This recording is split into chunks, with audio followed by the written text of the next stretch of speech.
GSM solution টিপসে সকলকে স্বাগত।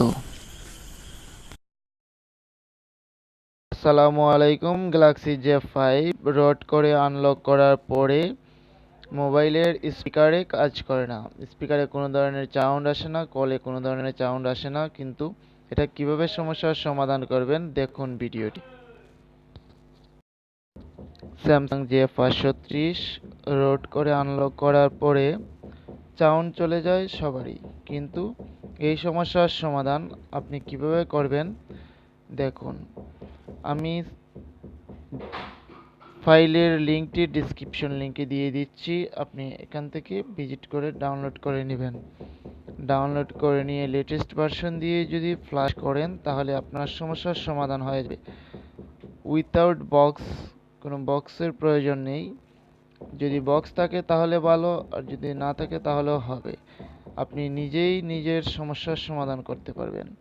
এখন আপনার সমস্যার সমাধান করতে হলে আপনি প্রথমে ফাইলটা ডাউনলোড করে নেবেন, তারপরে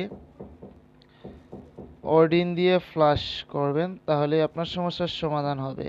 আর যদি আপনার কোনো ধরনের বক্স থাকে স্যামসাংয়ের জন্য, তা দিয়ে ফ্ল্যাশ করলেও হবে। যেমন আমি Z3X বক্স দিয়ে ফ্ল্যাশ করছি, ফ্ল্যাশ করে আমার মোবাইলের সমস্যার সমাধান করতেছি। এখানে সবচেয়ে মজার বিষয় হচ্ছে আপনি ফ্ল্যাশ দেওয়ার পরে দেখবেন আপনার মোবাইল স্ক্রিনে শো করবে J5 Pro।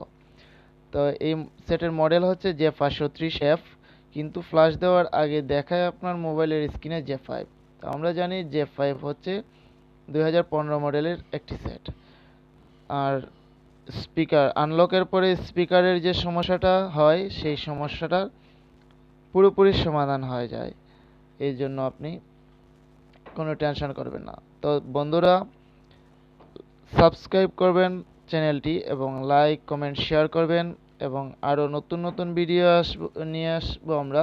এই জন্য আপনি বেল বাটনে ক্লিক করে রাখবেন। ধন্যবাদ সবাইকে।